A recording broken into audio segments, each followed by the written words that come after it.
Covid का जो pandemic आया तो कोविड के पैंडेमिक के आने के बाद लोगों का ये ऐसा सोचना है, एजम्पशन है कि जो ये जो सडन कार्डियक डेथ का जो इंसिडेंस है वो बढ़ गया कहीं ना कहीं। सेलिब्रिटीज़ भी जो बहुत यंग है उनको सडन कुछ इवेंट्स हुआ और उनका डेथ हो गया, सडन कार्डियक डेथ। कार्डियोमायोपैथी एक तरह का हार्ट की बीमारी होती है जिसमें हार्ट का मसल का ग्रोथ काफ़ी हो जाता है, हार्ट की मसल काफ़ी बढ़ जाती है, हार्ट का साइज़ काफ़ी बढ़ जाता है और लाइफ स्टाइल खाने का भी जंक फूड, ऑफिस में कुछ मंगा लिया, समोसा मंगा लिया, चाउमीन मंगा लिया, प्रॉपर मील नहीं ले पा रहे हैं, जो हार्ट अटैक की समस्या को भी या फिर सडन कार्डियक डेथ को भी रिस्क को भी बढ़ाते हैं। नमस्कार, मैं नेहा और आप देख रहे हैं फर्स्ट बिहार झारखंड। देश भर में आए दिन हार्ट की समस्या बढ़ती जा रही है। आप लगातार ये सुनते होंगे कि किसी न किसी को हार्ट अटैक हो गया और वो अचानक मर गया, यानी कि अचानक उसकी मृत्यु हो गई। कई सारे सेलिब्रिटीज़ की भी खबर निकलकर सामने आई, लेकिन आखिर क्या वजह है जो लगातार हार्ट अटैक जैसी समस्या बढ़ती जा रही है? हमारे साथ डॉक्टर आमिर काजमी हैं, कंसल्टेंट CTVS सर्जन। और बहुत बहुत स्वागत है सर आपका। Thank you. आप हार्ट हॉस्पिटल के डॉक्टर हैं। सवाल यही होगा सर कि क्यों ऐसा हो रहा है, लगातार क्यों हार्ट की समस्या बढ़ती जा रही है?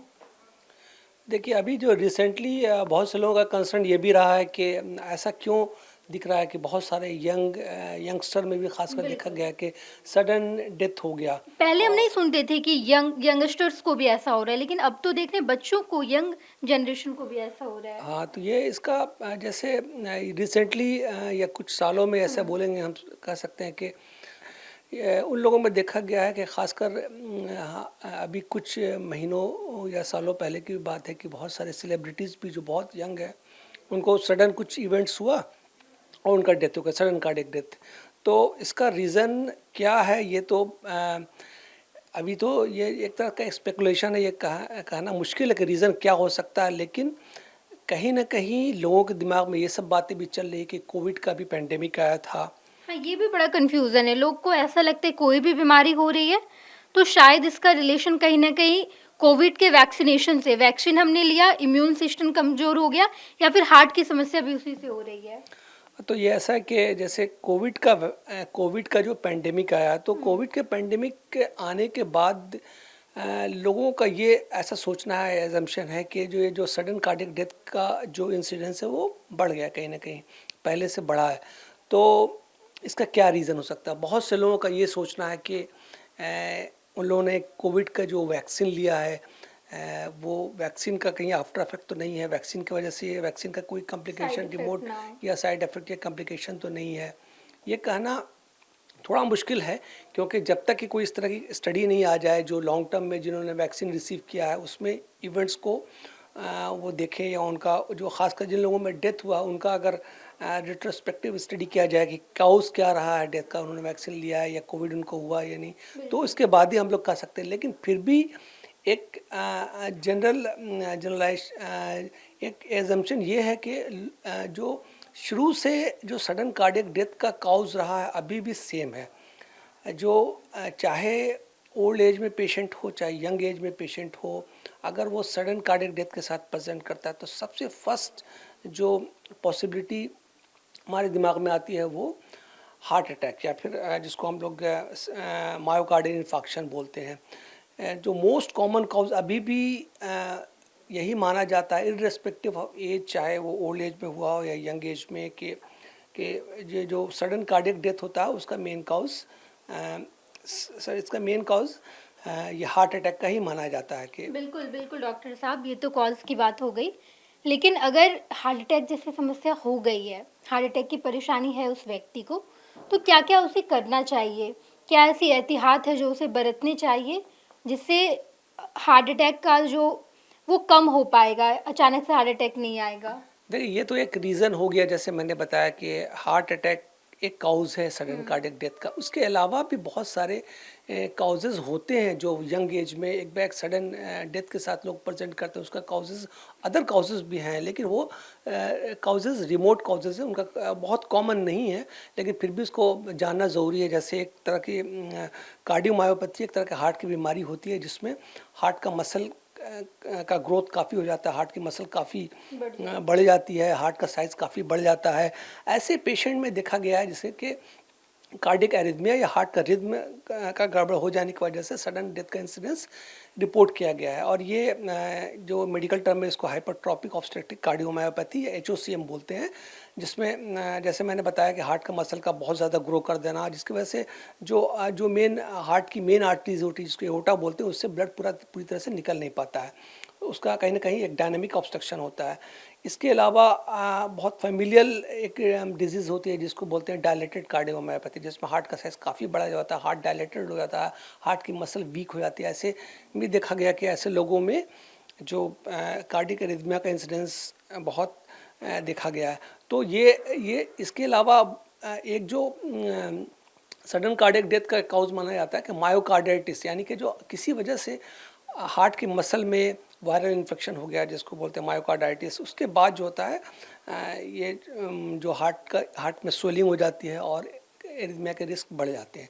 लेकिन इन सब रीज़न को भी अगर हम लोग एक तरफ कर दें तो ये देखा गया है कि पाया गया है कि जो कोविड का पेंडेमिक जब से आया है उसने सारे सिस्टम को इन्वॉल्व किया है।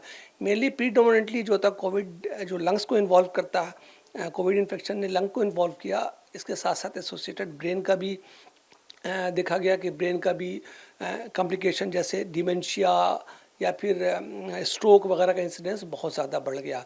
इसके अलावा जो कोविड का इंसिडेंस जो जो इम्पैक्ट हार्ट की डिजीज़ पर पड़ा, तो ये हम लोग मान सकते हैं कि कोविड के इन्फेक्शन के बाद कहीं ना कहीं ब्लड का जो हम लोगों का जो नॉर्मल जो ब्लड की कंसिस्टेंसी रहती है, थिकनेस रहता है, वो कहीं ना कहीं उसमें अल्ट्रेशन हुआ है, जिसकी वजह से माना जाता है कि हाइपर कोगुलेबिलिटी है स्टेट, यानी कि जिसमें ब्लड कोगुलेशन या ब्लड क्लॉट्स बनने के चांसेस बॉडी में बढ़ जाते हैं। तो इस वजह से माना जाता है कि ऐसा भी लोगों ने देखा कि कोविड इन्फेक्शन के बाद जो होता है जो हार्ट अटैक का समस्या या फिर हार्ट फेल्योर का रिस्क, ये सब या एडमिशन जो होता है हॉस्पिटल में कार्डियक काउज की वजह से ये एडमिशन बढ़ गया। तो उसका रीज़न क्लियर कट है कि कोविड इन्फेक्शन में जो ये सारे इम्पैक्ट हुए हैं कि कहीं ना कहीं उसमें थ्रोम्बोजेनिसिटी यानी कि ब्लड क्लॉट्स बन जाना, जो कि ब्लड क्लॉट्स कहीं भी बन सकता है, ये हार्ट की आर्टरीज में बन सकता है जिसकी वजह से हार्ट अटैक आ सकता है। लेकिन इसका इम्पैक्ट अब ये लोग उन लोगों को ये सोचना है कि उन्होंने कोविड का वैक्सीन लिया था उसका ये इम्पैक्ट हो सकता है। अभी तक के जो भी लिटरेचर हैं, जो भी पेपर्स हैं, जो भी स्टडी हुई, उसमें ये कहीं भी नहीं पाया गया कि पर से कोविड वैक्सीन की वजह से जो इस तरह का इंसिडेंस बढ़ा है। हाँ, ये हम लोग मान सकते हैं कि एक तरह से हम लोग जो वैक्सीन देते हैं वो भी एक तरह से आप एक सब क्लिनिकल इन्फेक्शन कर रहे हैं, लेकिन उससे उसका कोई भी इम्पैक्ट अभी भी रिकॉर्ड नहीं हुआ है कि वो that may be the cause of cardiac death, ऐसा नहीं माना गया। हाँ, ये मान सकते हैं हम कि जो ये जो कोविड का पेंडेमिक आया उसके बाद से जो है सडन कार्डियक डेथ का इंसिडेंस बढ़ गया है। बिल्कुल डॉक्टर साहब, ये तो कॉज की हम बात कर रहे थे, लेकिन कैसे बचा जाए? हार्ट अटैक किसी व्यक्ति को आ चुका है, ट्रीटमेंट हो गया, लेकिन अभी भी उसे कौन कौन सी ऐसी चीज़ें हैं जो करनी चाहिए? देखिए, हम तो ये पहले तो हम लोग ये डिस्कस करें थोड़ा कि जैसे ये सडन कार्डियक डेथ का जो इंसिडेंस हो रहा है तो हम लोग कैसे इसको प्रिवेंट कर सकते हैं, क्या क्या प्रिकॉशन है। खासकर देखा गया कि जो लोग सेलिब्रिटीज़ हैं, एथलीट्स हैं, फिल्म स्टार हैं, जिनको कहीं ना कहीं स्ट्रेस लेवल बहुत ज़्यादा है, तो उसका रिलेशन कहीं ना कहीं स्ट्रेस से है। साथ में क्योंकि जो फिल्म स्टार होते हैं, एथलीट्स होते हैं, उनकी फिजिकल एक्टिविटीज़ में कोई कमी नहीं होती है, वो फिजिकल एक्टिविटी, लेकिन स्ट्रेस का एक बहुत बड़ा कॉज माना जाता है। इसके अलावा स्मोकिंग बहुत बड़ा रिस्क फैक्टर है। स्मोकिंग ये सारा जो होता है कोरोनरी आर्टरीज जो होता है उसमें स्पाज्म करवाता है, उसमें जो भी फ्री रेडिकल इंजरी भी होती है जिसकी वजह से एक रिस्क फैक्टर माना जाता है। इसके अलावा बहुत से लोग सेडेंट्री होते हैं, लाइफ स्टाइल पुअर है, जो रिकमेंडेड है कि 45 मिनट्स आपको ब्रिस्क वॉक करना है या फिर कोई ना कोई एक्टिविटीज़ करनी है जिसकी वजह से आपको फिजिकल फिटनेस रहे। तो ये सब चीज़ों को कहीं ना कहीं इग्नोर किया जा रहा है। लोग ऑफिस का जो वर्क होता है वो सेडेंटरी वर्क होता है, दिन भर एक ही जगह बैठ के वो काम करते हैं, और लाइफ स्टाइल खाने का भी जंक फूड ऑफिस में कुछ मंगा लिया, समोसा मंगा लिया, चाउमीन मंगा लिया, प्रॉपर मील नहीं ले पा रहे हैं। ये सारे रिस्क फैक्टर कहीं ना कहीं जो हार्ट अटैक की समस्या को भी या फिर सडन कार्डियक डेथ को भी रिस्क को भी बढ़ाते हैं। बिल्कुल डॉक्टर साहब, आप हार्ट हॉस्पिटल के डॉक्टर हैं, तो हार्ट हॉस्पिटल कौन-कौन सी फैसिलिटीज़ दे रहा है अभी पटना में?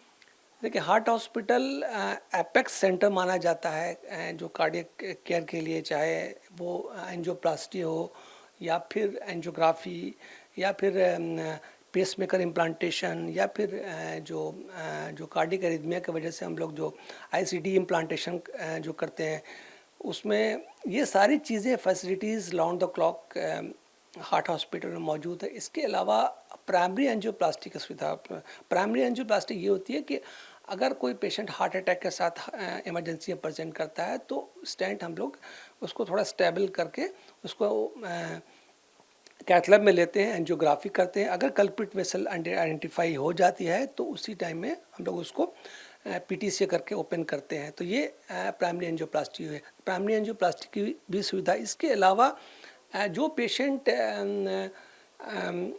जो कार्डियक सर्जरी के लिए रेफ़र होते हैं, बहुत सारे पेशेंट जो सूटेबल नहीं होते हैं एंजियोप्लास्टी के लिए, ऐसे पेशेंट को कार्डियक सर्जरी के लिए रेफ़र किया जाता है। बहुत सारे पेशेंट जो होता है हार्ट अटैक के साथ प्रेजेंट करते हैं, हम लोग आईसीयू में रखकर पहले उन्हें स्टेबल करते हैं और बाद में एंजियोग्राफी के बाद अगर पता चलता है कि तीनों नस बंद है या आर्टरीज बहुत ख़राब है जिसमें एंजियोप्लास्टी पॉसिबल नहीं है, तो ऐसे पेशेंट को हम लोग बाईपास सर्जरी करते हैं।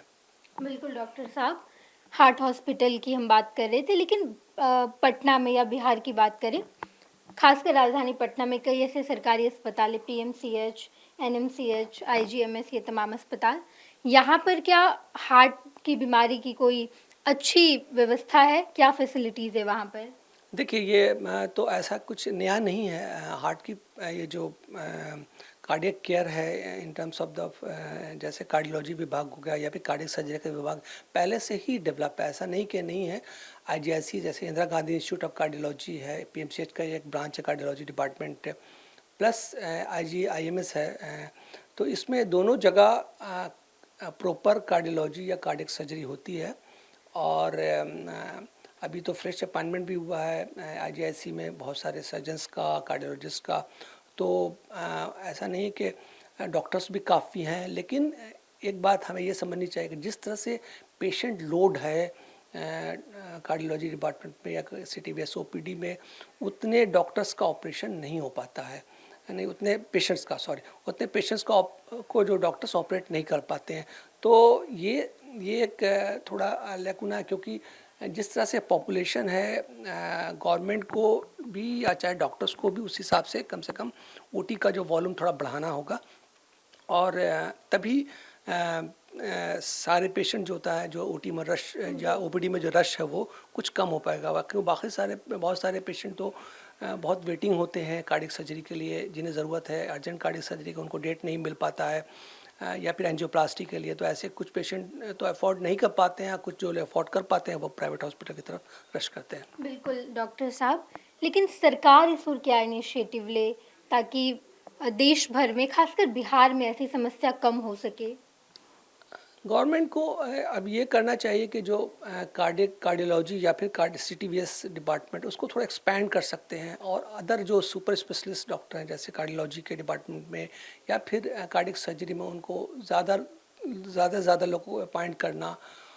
तो ये एक रास्ता है। इसके अलावा अदर मेडिकल कॉलेजेस हैं जैसे एनएमसीएच है, वहाँ भी कार्डियोलॉजी का यूनिट खोलना या फिर सीटीवीएस का डिपार्टमेंट का एस्टेब्लिश करना, ये सारी चीज़ें हम लोग ये गवर्नमेंट कर सकती है ताकि ये जो पेशेंट लोड है गवर्नमेंट सेटअप में वो कुछ कम हो सकता है इस तरह से। बिल्कुल डॉक्टर साहब, हमसे बातचीत करने के लिए बहुत बहुत धन्यवाद। हम ऐसे ही कई सारे मुद्दों पर आपसे बातचीत करेंगे। आप देखते रहिएगा फर्स्ट बिहार झारखंड।